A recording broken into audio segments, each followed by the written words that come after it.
that Russia would become, an Iran or North Korea. Russia will get resolved one way or the other. But what people are thinking of is the next shoe to drop, China. But there are still 400 airplanes stuck in Russia.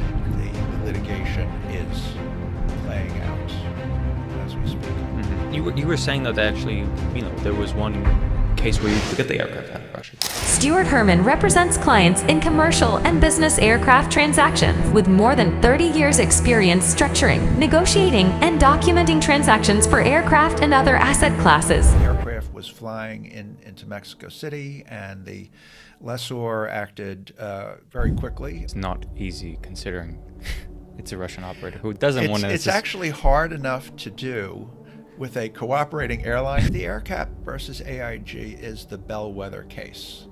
If you looked at a country and said, here's a country with the risk that sanctions will be imposed against it, what would be the nature of those sanctions? How many rounds of sanctions have there actually been in the last year? I think that, the trend that we may be seeing with aircraft leasing would reflect what's going on in the global economy. We've done aircraft leases in the last 7-8 years to maybe 75 airlines, from Kazakhstan to Papua New Guinea. The aviation industry, is always attracted swashbuckling entrepreneurs, going back to Howard Hughes and, TWA and Juan Trippe and Pan Am.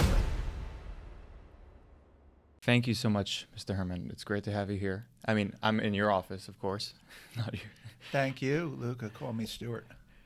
Great. So, we're here at Catton this morning. I mean, not the most beautiful morning, but always can be better. But we had the opportunity to be in Dublin last to discuss all the aircraft that are stuck in Russia. So that's our main discussion point today. So, I mean, according to you, at least from what last you told me, there's about $8 billion string of lawsuits. What does that mean to you and your clients? I think that it has a great deal of meaning for our industry.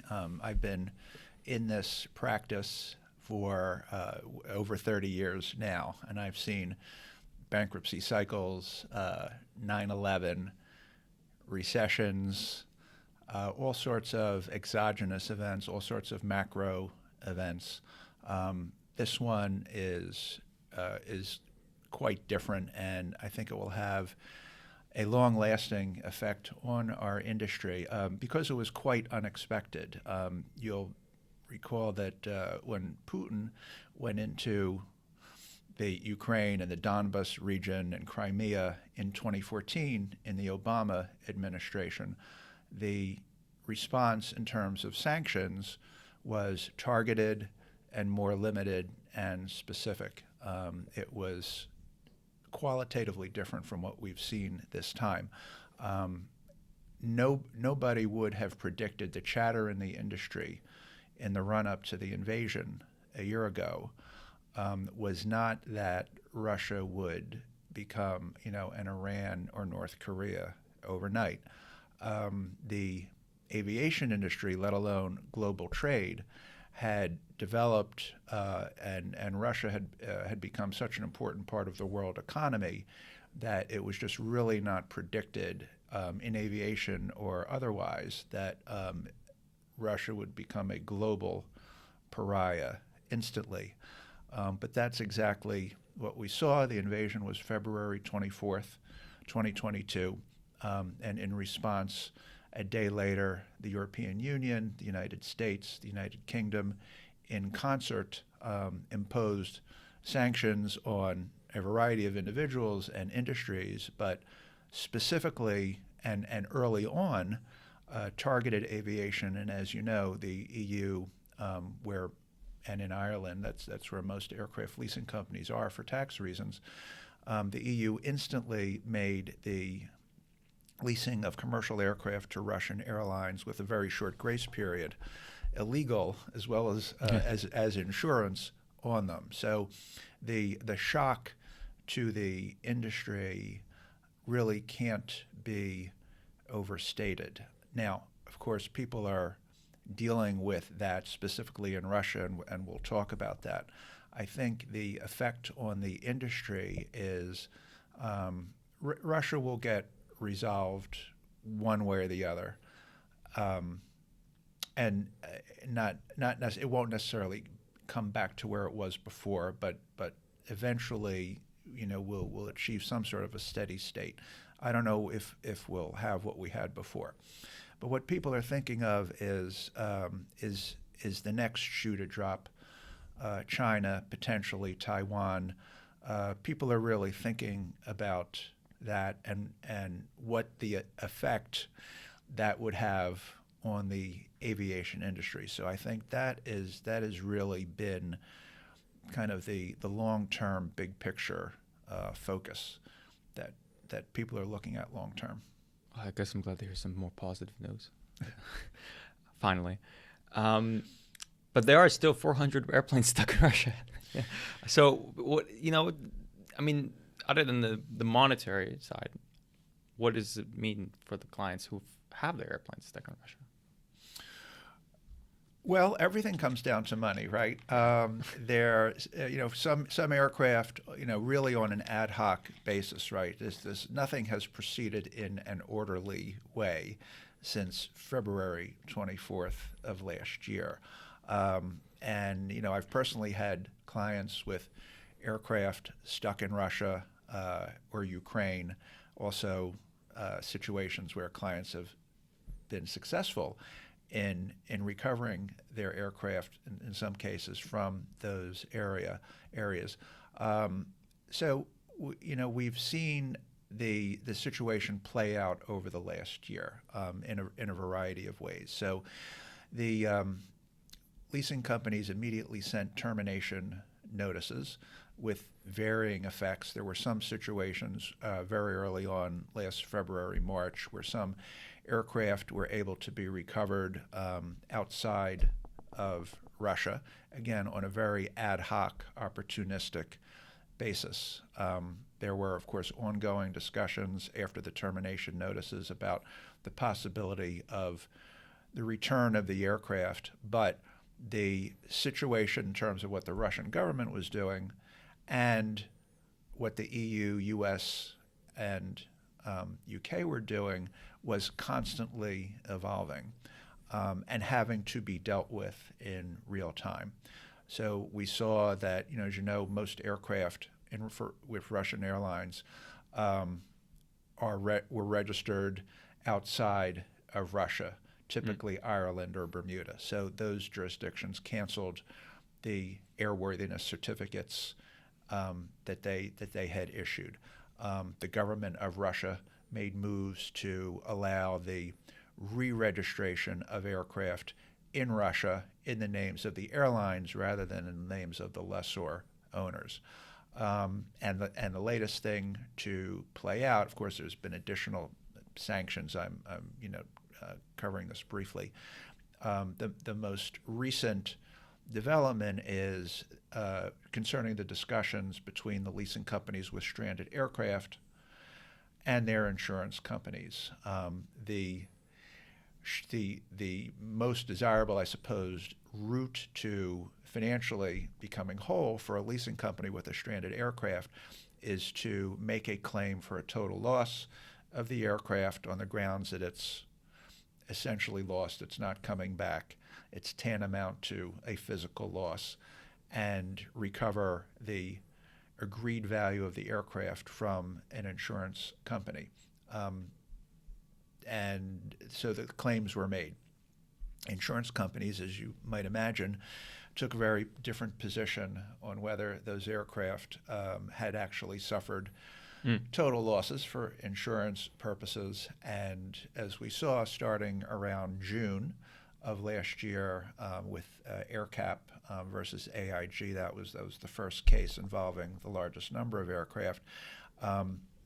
10 at least now, including most recently yesterday, lawsuits have been brought by leasing companies with aircraft stranded in Russia against their insurance companies and we'll talk about this. The litigation is playing out as we speak. Mm-hmm. Yes, you were saying that actually, there was one case where you were able to get the aircraft out of Russia. Can you tell us a bit about that, or? Well, there have been several. Early on, there was an aircraft that was, and this would, basically not apply to narrow body aircraft that are just flying within Russia, but there were a number of cases. For example, I believe in Mexico City, one leasing company was able to recover a wide body aircraft. I believe it was in Mexico City.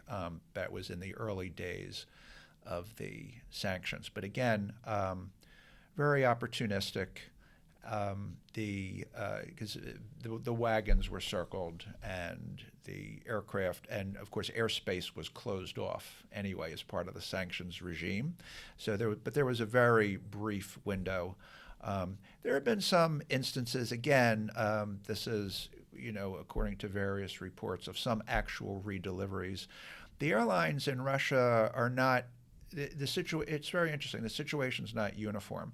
There are some airlines with some aircraft are more willing to return aircraft if the Russian government permits than other airlines, and in the cases of other aircraft. So there actually have been some redeliveries.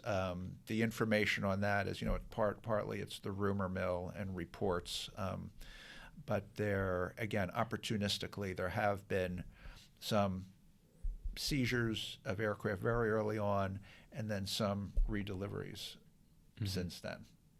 Can you tell us a bit more about that Mexico City case? How that was? I believe that it was a case where an aircraft was flying into Mexico City, and the lessor acted very quickly to its credit and prevailed on the local civil aviation authority in Mexico to issue an order to ground that aircraft. And the lessor would have gotten its own crew or maybe used the airline's crew, but typically a lessor would bring in its own crew, get an order from the Civil Aviation Authority. Sometimes it requires an ex parte court order, and the aircraft can be flown out. Of course, the issue with all of these aircraft recoveries that are not done in an orderly way, I always tell my clients that it's far, and they understand this, it's far, far better to recover an aircraft consensually rather than involuntarily. And the main reason for that is records. An aircraft without a complete set of technical records does not have much value. It's hard. It can't be sold off. It may not be able to be operated. And the return of the records requires the cooperation of the airline. Many records are available electronically, and in many cases, under a lease, the airline will be required to continuously provide electronic records as they're developed, right? This is the 21st century. Yeah. However, in many cases, particularly for older aircraft, the records are in physical form only, or a big chunk of the records are in physical form only. And those are stored at a location at the airline's home base. And you need a cooperating airline to actually physically deliver those records in order to have a marketable operating aircraft. Which is not easy, considering it's a Russian operator who doesn't want to... It's actually hard enough to do with a cooperating airline sometimes because, people you have to locate the records, or they're here, they're there, and the lessor goes through them, and it's like, well, this is always the process in any consensual redelivery. The records review takes weeks, and the lessor sends in a technical person to wherever physical records are being kept and goes through them and, very carefully and makes sure they're complete. Even if aircraft records meet the airworthiness requirements of the airline's home country safety agency, they may not meet the redelivery conditions that are set forth in the lease. And those are designed to ensure that the next lessee or the buyer of that aircraft, because that aircraft has to be redeployed after the lease terminates, that buyer or lessee is going to have the records that it will require, and there may be a different safety agency, or the lessors just have a higher standard for completeness. So imagine trying to do that when you're repossessing an aircraft because you know it will be at an airport in some location for 2 hours, and on a Friday night, and because the records are not there. But if that's your best shot at getting your aircraft out, then it's better than the alternative. Wow, it's such a big task to do this. Wow, I have to say.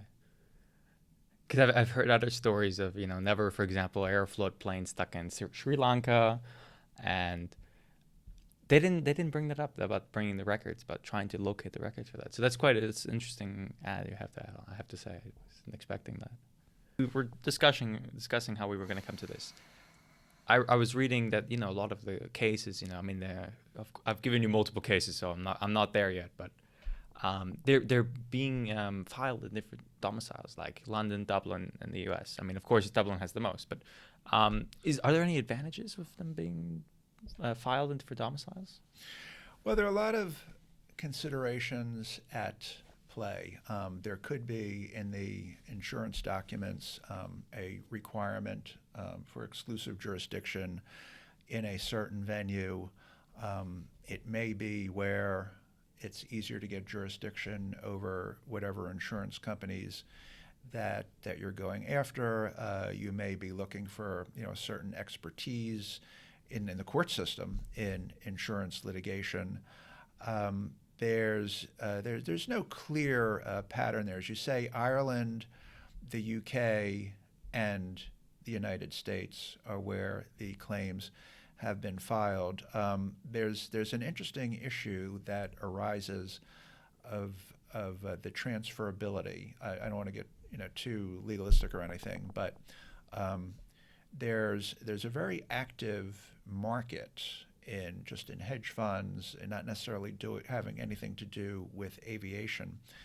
Specifically, there's an active market in the funds world in the trading of claims of various types. Now, that could be bankruptcy claims. We see that in aviation a lot.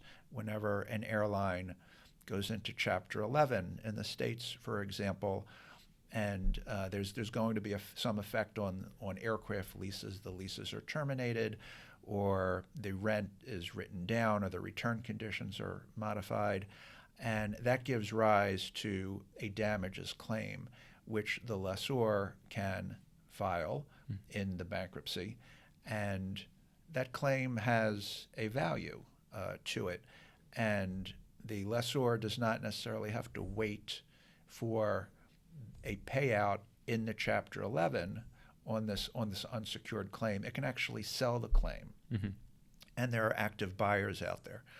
Similarly, in addition to bankruptcy claims, there are active buyers out there for litigation claims. Those are a little bit tougher to value, perhaps, but if you file a lawsuit, and wherever you are in the stage of litigation, you can find a buyer out there who would purchase that claim, obviously at some discount, perhaps a very steep discount, depending on the state of the litigation and the likelihood of recovery. But there are buyers out there who would purchase claims. So in the case of the aircraft stranded in Russia, where there is a lawsuit filed against an insurance consortium, the question arises, and this has been discussed a lot, of whether the insurance claim, actually together with the aircraft, can be sold to a buyer as an exit strategy for the leasing company. And the answer is yes, but where the claim has been filed, where the lawsuit's been brought, affects under the different legal systems how easy it would be to sell that claim. And Ireland, there's a doctrine which I won't bore you too much. Everyone's eyes will glaze over. It's called Champerty, Champerty, which is something I think I was probably taking a nap in law school when that was covered in whatever class. But that basically means, can you sell the claim? And in Ireland, it's rather difficult. And there have been a lot of Irish law firms focusing on whether claims filed in the Irish courts can be sold. And it's not an easy question to answer, and that's because of the Irish legal system tends to frown on selling you sue somebody and then you just want to sell it. The theory is, does the buyer really have an interest in the litigation? They don't want to encourage speculative lawsuits or frivolous lawsuits just for the purpose of selling the claim and getting some money out of it. In the UK, the doctrine has been eased somewhat. It's somewhat easier in the UK, and then in the United States, it's easier still, but not. You think Champerty, that's probably from the Middle Ages or something, and I think it is. That must be dead by now, but it isn't. And for example, in New York State, there is a statute, and it's not just a common law doctrine from court cases, but there's actually a statute discussing when claims may be sold under this litigation claims under this theory of Champerty. But there's some claims have been filed, for example, in the U.S. Now, where in the U.S.? There's been Florida, there's been New York. Interestingly enough, there's a case in Minnesota. 2 years ago, Minnesota removed its Supreme Court removed its Champerty restriction. So, interestingly enough, that's where claims are freely transferable. But I'm not sure people actually. I'm sure they considered it, but it's basically where is the most convenient location. But the bulk of the litigation, though, is in London, and one of the developments this month, in fact, is that and this has been discussed, how much commonality is there among these cases? Yes, it's Russia, and it's all Russia. On the other hand, we're talking about many different lessors taking different courses of action, many different aircraft, many different airlines with different responses. To what extent is there commonality of issues? So a judge who's here at the court hearing many of these cases in London actually issued a ruling in the last several weeks consolidating cases brought by completely different leasing companies, completely different cases, but in the same court, and has set a late 2024 trial date for those. So that, I think, is really the most interesting. For all these cases combined. Right, combined, rather than, try the same issues separately. Right, it's not efficient, right? So, and that's something that the insurance company defendants were in favor of and were pushing for. The plaintiffs, not so much, but that's really, I think, the most interesting recent jurisdictional development with these cases. So going on now to cases, there's so many, I don't think there's any point of discussing all of them. But out of the ones that we've talked about, or before of course our meeting, is there anyone that stands out to you? Would you you want to cover the? You actually you brought up the AirCap versus AIG one, which with Lloyd's of London also. Is that one that you see something a bit more peculiar, or is there any other cases you think that are more notable in the list that we? Yeah, the AirCap versus AIG is the bellwether case, and we've been closely following all of the pleadings in that one. We've put out client alerts, and we're getting all of the pleadings, the motions, the filings in real time. Anybody who's interested, it's public, right? Anybody who's interested can get the pleadings, and they've been reported on in various the trade press. The reason that's the bellwether case is it's the biggest, and in terms of number of aircraft, and it was the first to be filed in June 2022. The arguments have been laid out in that case. That's basically where it stands. There actually is a hearing, but the interesting thing about that case thus far is in the complaint and in the various insurance company responses and amended responses and in the pleadings, the arguments have been laid out, and the arguments will have a lot of commonality and do have a lot of commonality. We put out a client alert with a survey in early January of the pending cases based on the public pleadings. The issues are by and large being developed in the AirCap case. So the first question is, as we touched on before, has there actually been a total loss? And the tendency of the lessors is to say, first of all of my aircraft have to be treated similarly. And that's not necessarily the case, right? The insurance companies don't view it that way. The courts are not going to view it that way.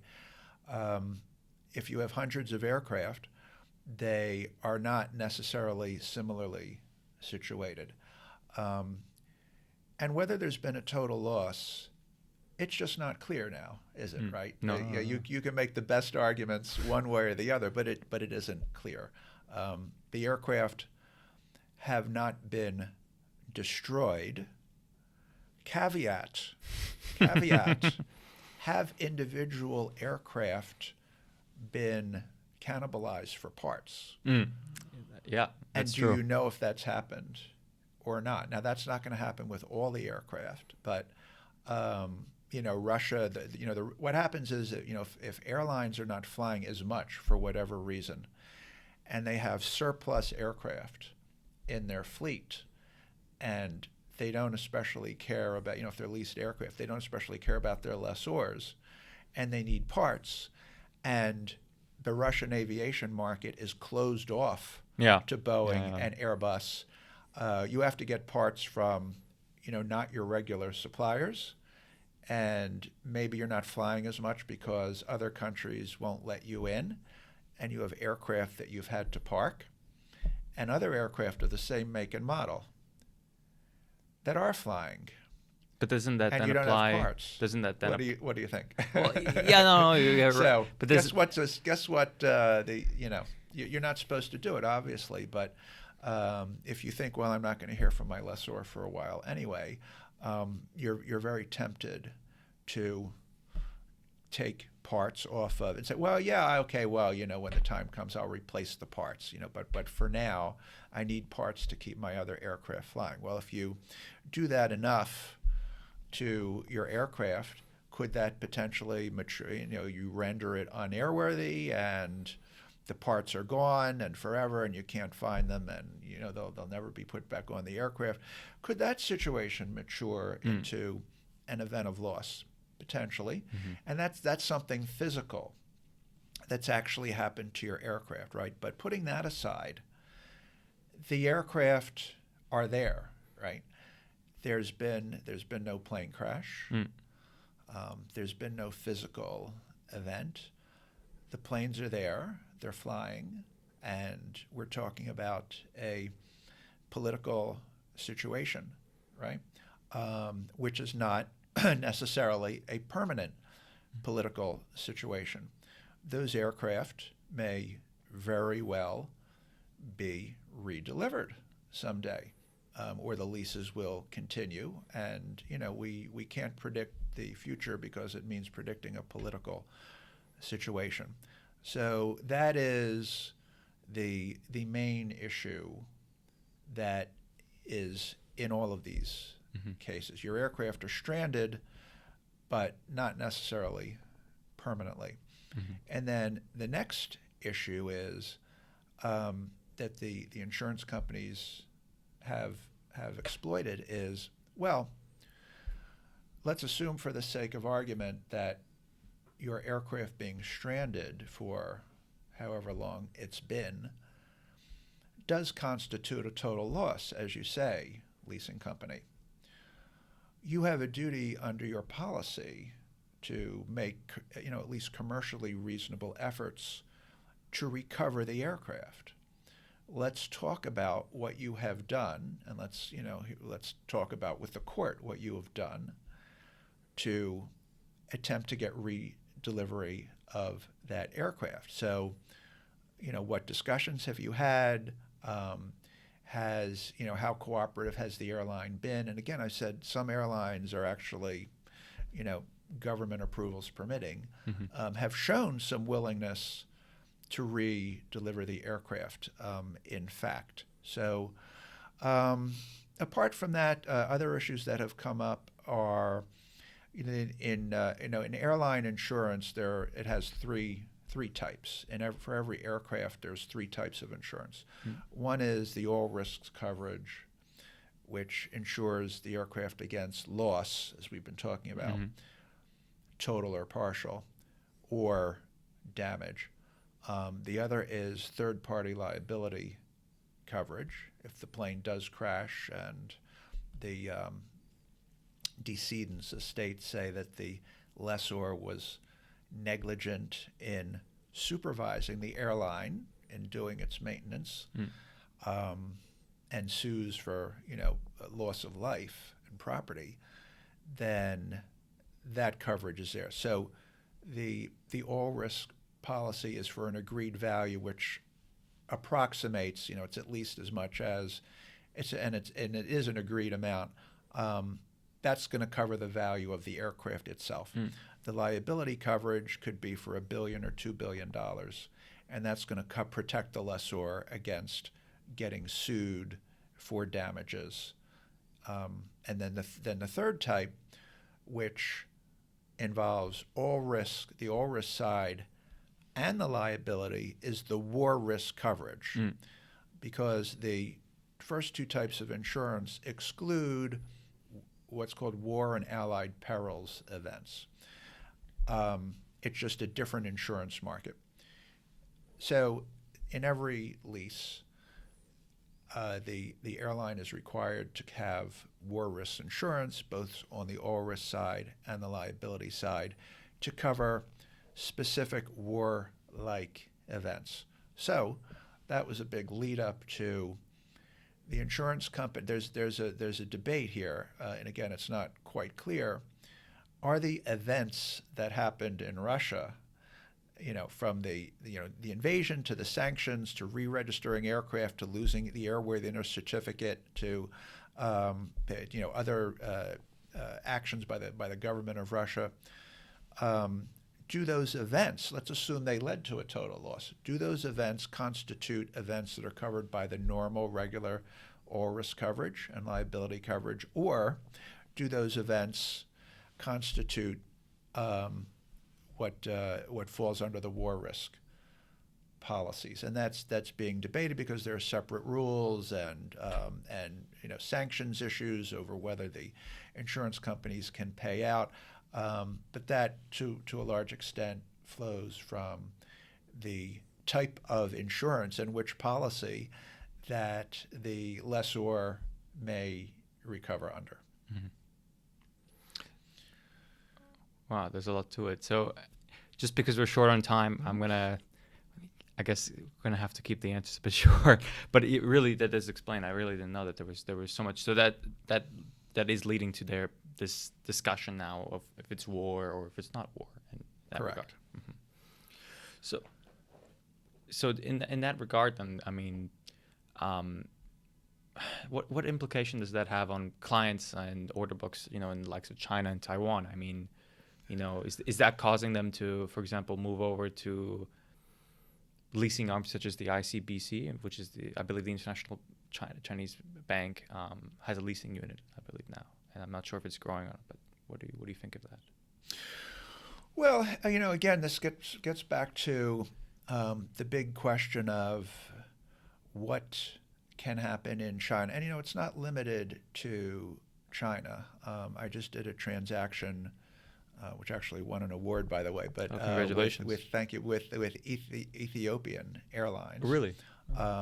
And for some time now, Ethiopia has had an issue with kind of civil war with the people in the Tigray region. Anyway, the president is authorized to impose sanctions, right? So people are looking at Ethiopia and perhaps other countries as potential candidates for sanctions. And in the old days, using the 2014 Crimea model of sanctions, if you looked at a country and said, here's a country with the risk that sanctions will be imposed against it, what would be the nature of those sanctions? And looking at the old model, it would be, well, it could be that government actors are going to be sanctioned, and U.S. and EU persons would not be allowed to do business with government actors or certain military figures. But the leasing of aircraft would not become prohibited overnight. Well, we've now seen that the model for imposing sanctions has changed. Sanctions are comprehensive. And as you know, there's been 10. How many rounds of sanctions have there actually been in the last year? No. But they're comprehensive. They're overwhelming. So that was an issue with Ethiopia, and we dealt with it. But potentially China over the Taiwan situation. And it's an enormous market. You can't just sort of say, well, that's just kind of China. I mean, Russia is already sort of knocked out a little bit. China is, perhaps, it's the largest commercial aircraft leasing market in the world. And the way the large leasing companies, the AirCaps of this world, operate is that they have their own order books with Boeing and Airbus, and they have their airline customers. And their business model is to place aircraft from their order books with the manufacturers with airlines, including in China, right? Obviously, you're not ignoring that market. So they first have to consider their existing exposure, and then, what does that mean for doing future business? So I think that China's just such a huge market. I can't see leasing companies pulling out, voluntarily. If they did pull out, or if there were an actual event, then you would say, well, okay, ICBC will step in and fill the void. But I'm not sure that that works either, because the sanctions would be so comprehensive that would it even be legal to put a new Boeing aircraft, with U.S. content into China? I mean, the sanctions would be that comprehensive. So I'm not sure that having a local leasing company with capital is going to fix the potential problem. I think it's a situation that is maybe too dire to contemplate right now in the industry. But it does show that it's interesting times, and it's an interesting industry, right? Yeah. We do tend to get affected by the macro events out there. Everything from recessions and 9/11 and political issues as well. So it's an interesting business to be in. We're all just emotional. So could it be a possibility of ICBC trying to get other carriers, I suppose try to distance more for control? Like, is there something in aircraft leasing? Is there some sort of control in aircraft leasing if never power were to come up, like China, or does it have any significance, or is it not really Well, I think concern? that the trend that we may be seeing with aircraft leasing would reflect what's going on in the global economy more generally, which is that the global economy is becoming less of a global economy. It's becoming less interconnected rather than more interconnected. The trend is to, take a hard look and say, well, if my sole source of widgets or whatever is in China and my manufacturing capacity there, there are now political reasons to bring that home and exercise more control over that, and the political risk of having far-flung operations is more significant. It's perceived as more significant anyway than it used to be. So, and I think that's mutual. So, as with China's ascendancy economically, and we're seeing this not only in aviation, but I think there's a tendency to pull inward. And so the Chinese airlines can say, well, look, we have our own homegrown leasing companies with government support, with lots of capital. Why should we take the political risk of having a cross-border foreign leasing company partner? We can finance our own aircraft, and not just lease financing, but also debt financing.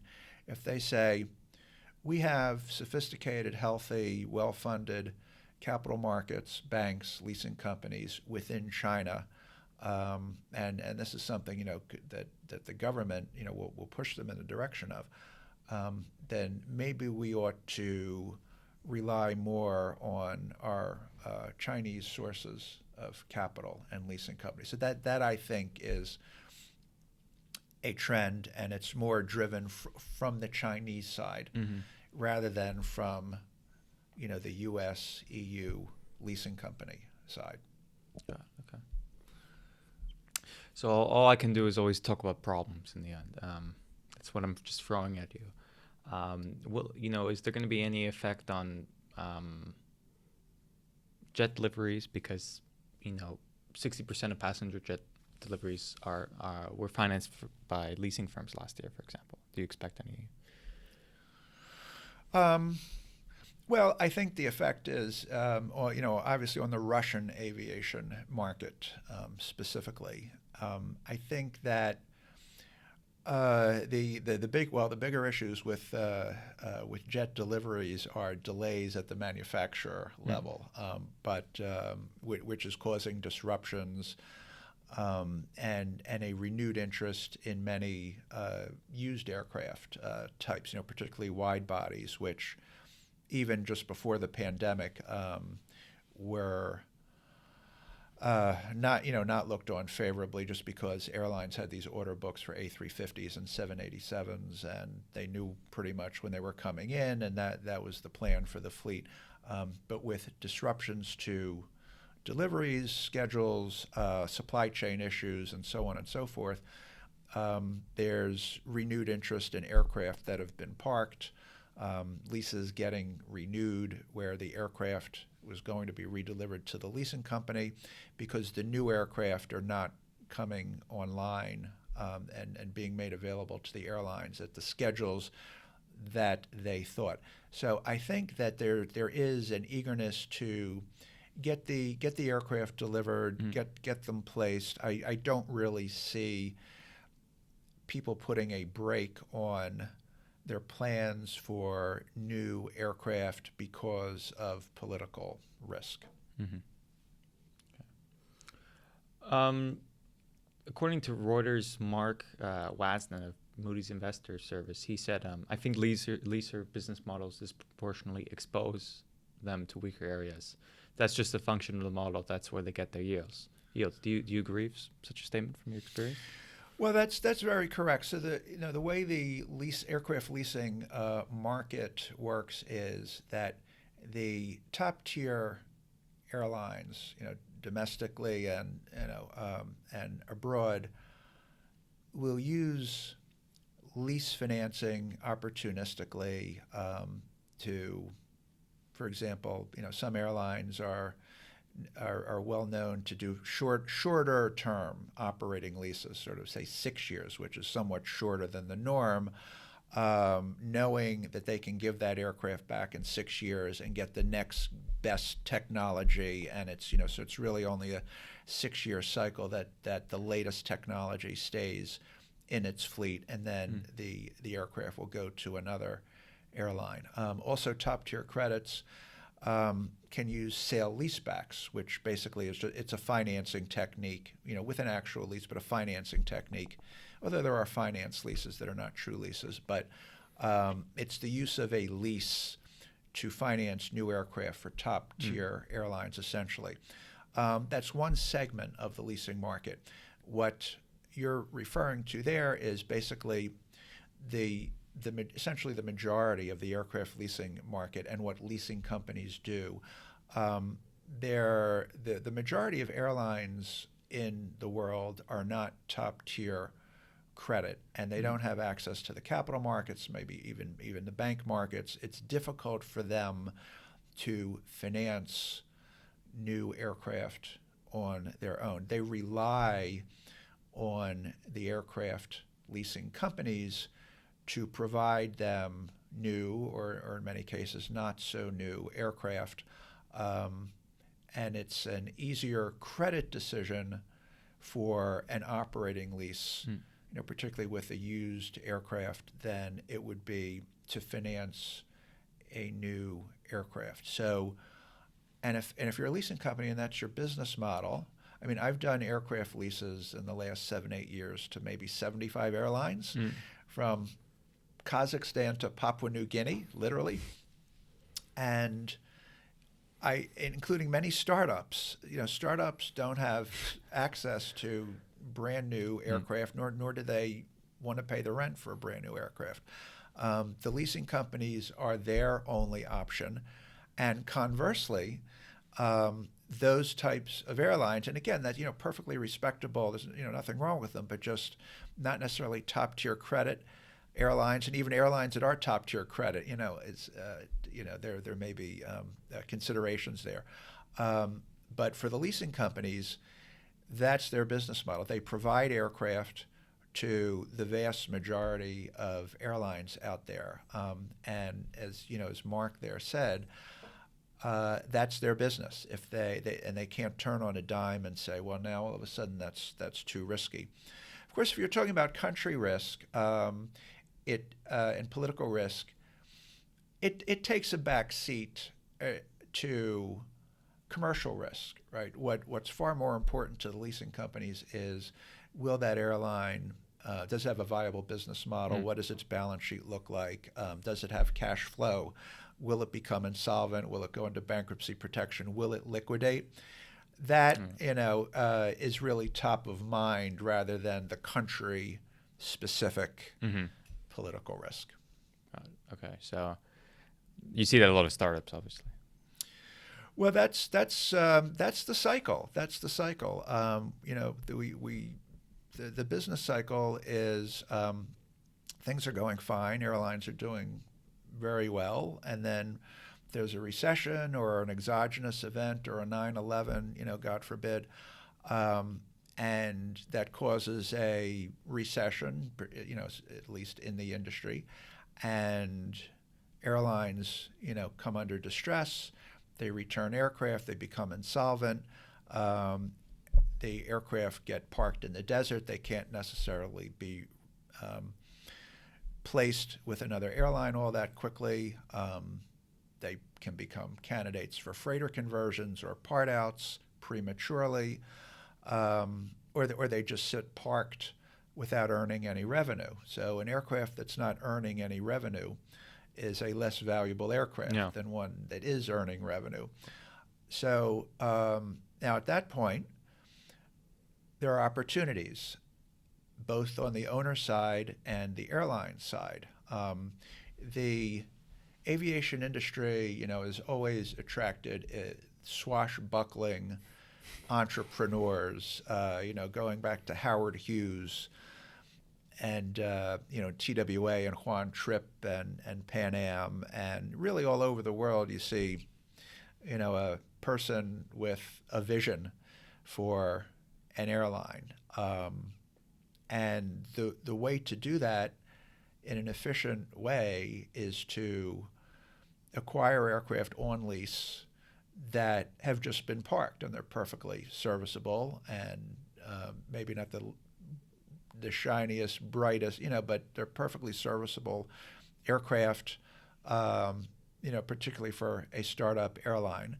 And they can be leased in for, particularly, again, during a period of opportunity for a price that makes commercial sense. Conversely, the leasing companies out there know that, with a little bit of risk there, they can acquire off-lease aircraft at a favorable price. So if you combine a low purchase price that opportunistic investors see the market, they say, well, yeah, I can buy up aircraft here and match them with startup airlines that need the leasing market because that's the only way they're gonna get aircraft. Then that's when you see the startups. Oh wow! So that's part of the cycle. Wow.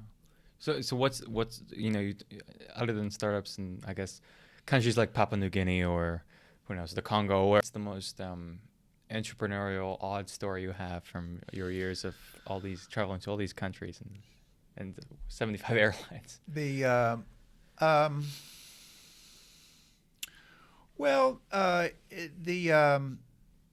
You just really have to be flexible. There are really a lot of stories, and I don't want to give away too many details. What's the most interesting?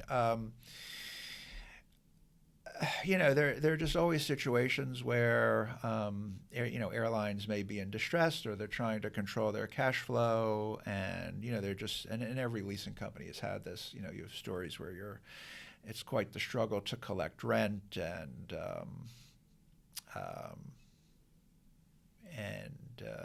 the issue, I guess, is there is a separation between the leasing company in Dublin and the airline in Papua New Guinea or wherever it is, right? It's taking the step to actually repossess an aircraft, and we talked about the records there. It's not easy to do, and of course, the airlines are well aware of this. So it's sort of who has the leverage in any given situation, and how much pressure can be applied. There's always kind of that dance that goes on when you see kind of how this plays out. If you do an 8-year lease to a startup airline, everyone recognizes that startups have a high failure rate, right? I mean, someone can have a dream and a vision and really be a great entrepreneur and a business person. But doesn't mean he's a one trip. But sometimes it plays out, and some startups become. I mean, every airline was originally a startup, and some of them do very well over time, and others don't for whatever reason. And if you think about it, though, if you have an 8-year aircraft lease, how many startups actually last 8 years? So there is that risk that at some point during the term, that is going to be a workout situation. So and those are always interesting. Eventually, usually it's almost easier though to lease an aircraft to a startup in many cases. And the reason for that is if you're leasing to an airline in the United States, and there would have been a time where everyone thought, in the mid-1990s, if you lease an aircraft to United for 12 years, that's like a government bond, right? I mean, United's not going anywhere. And then, we saw all of the airlines, one after the other, tumble into bankruptcy. Yeah. It may actually be harder to deal with them because for a U.S. airline, it's an organized process, and they're going to tell you which aircraft they want to keep in the bankruptcy and which they're giving back and what your new rent's going to be and your new return conditions. right? And if you're a lessor, you may say, well, what alternative do I have? Otherwise, there are going to be 200 aircraft flooding the market here, and so the airlines have a lot of leverage. The majors, and we've seen that, and I've seen it in 3 rounds of bankruptcies. At least you could say some consolation with a startup airline. There's no restructuring process by and large. It's liquidation. So they're usually happy to give you back the aircraft. And there may be issues with return condition or perhaps records, but it's probably a faster route to get your aircraft back and then be able to redeploy it with another airline, with a startup. So it's different risks. Wow. Okay. So no specific story they give away.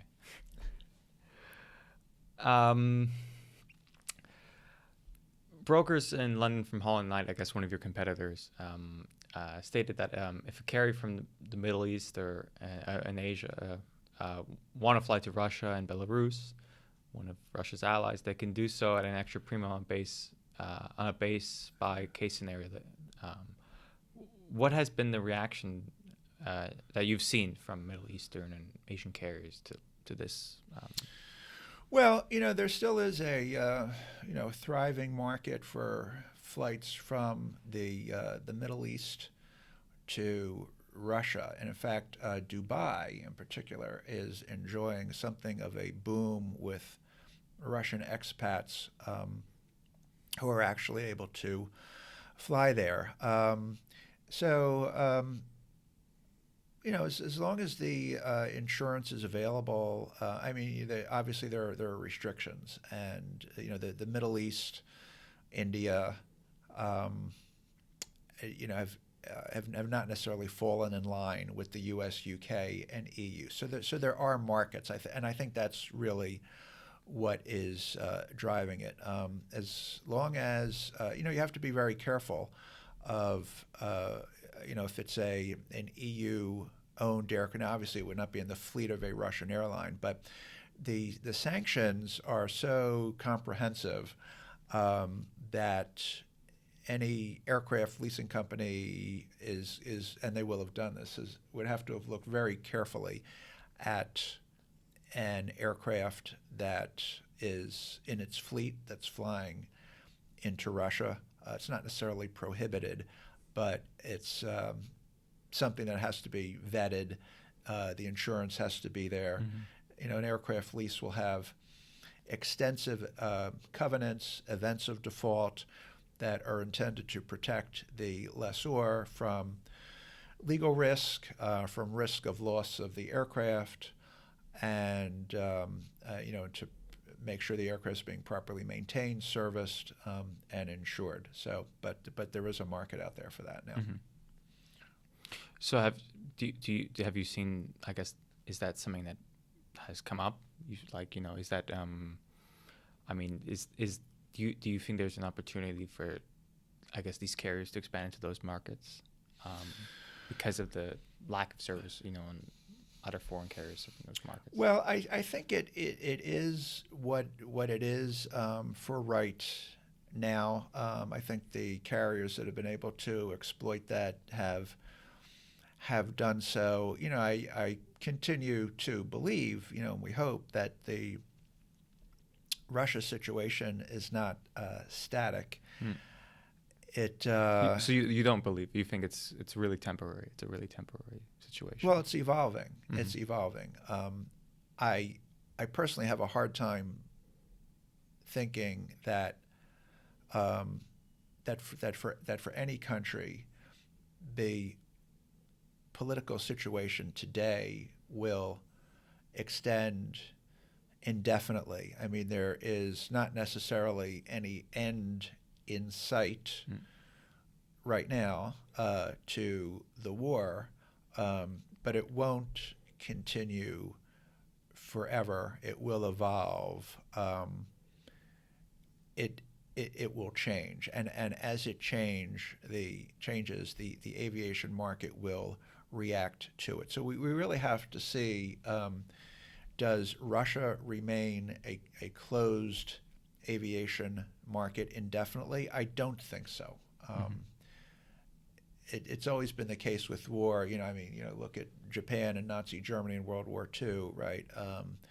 Once the war ended, the markets opened up, the situation changed. So I don't believe this is a permanent or even long-term situation. I think that's where the market will evolve. Will something come back, where the Russian market opens up, and we're not just sort of looking at a Moscow Dubai, who's going to do the Moscow Dubai route.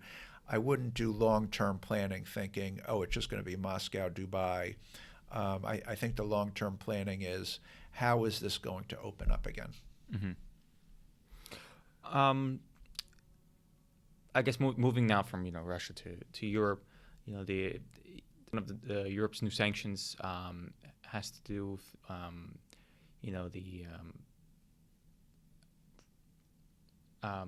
it has to do with the wind down of trying to do business between Russia and Europe. Do you see this as does this play a big role in the proceedings? Specifically Article 12b. Does this play a big role in this proceedings with these cases now that are happening in Dublin Well, there's an interesting opportunity. There have been discussions going on. So with the latest round of sanctions that was passed in December 2022, and it was almost unnoticed at the time because it just sort of slipped in there. The sanctions regime was changed to permit the wind down of financial transactions between the EU and Russia for the purpose of winding down a position, an investment that had been in effect before the invasion. Similarly with payments from Russian insurers. And it's been reported in the press that AerCap has been in discussions with its largest Russian airline lessee, which is Aeroflot. Yes. Yeah. Right. And I myself did Aeroflot leases shortly before the invasion. But what's been reported is that there have been, and obviously no one's confirming or denying, but the press seems to think that there are discussions that are ongoing under which Aeroflot would pay some fairly large, the number bandied about is like 75% of the actual value or the agreed value of these aircraft, which is actually a fair amount of money. And then insurance, there'd have to be a deal with insurers as well to kind of perhaps fill the gap. And the insurers and the lessors would be interested in settling as well. So if there's another source of funding to take out the lessors, then there is potential there. I think that the opportunities are probably limited. 75% of, it depends on the aircraft make, model, and age, right? But as soon as you get into any number of aircraft there, where you're talking about a substantial amount of money, particularly for most Russian or or even non-Russian carriers, and what's the source of the funds? Does that have to be financed? There's no financing available if you're a Russian airline. So I think there is a limited and frankly kind of somewhat surprising, even with Aeroflot, which really already has the aircraft, right? Yeah. Redeliveries are one thing, if it's surplus aircraft that have to be maintained, and sometimes the airline's happy to get rid of the plane. But a deal where the Russian airline has to advance a substantial amount of cash to take out the lessor, if that's what's going on, I think that is a more limited opportunity, but it'll certainly be interesting to see how that plays out, and if others try to follow it. Within Russia, you mean like Nordwind? Yeah, with other leasing companies, and either that or other airlines. Mm-hmm. All right. Is there anything else important you think we've left out to ask you? I think we have covered most of it, Luca, and I want to thank you for the opportunity to speak with you. Sure. It's been a pleasure. Actually, I actually do have one more question out of Please. curiosity. So, because you did that lease with Airfloat, and now there's still a relationship, right? It's not like a relationship has been cut off because of this war now, right? Between. Well, the relationship has been forced by the EU, right? Mm-hmm. The sanctions that were passed on February 25th, 2022, one day after the invasion, made the subject to a very brief grace period. It made the continued leasing of the aircraft illegal. So where the discussions have gone is not what do we do until this blows over, right? The leasing companies did what they had to do, which was to give termination notices, right, demanding the return of the aircraft. You had to lay the groundwork, and that's really framed the discussions thus far, including with the insurance companies. If you're sort of having ongoing discussions with your lessee to the effect that the leasing will continue, right, that's kind of inconsistent with what you're telling your insurance companies is, pay me agreed value. I've had a total loss here. And the insurance companies do want to know, all right, what have you been saying to the airline? Have you been trying to get that aircraft out? Have you been doing everything you reasonably could to get that aircraft out?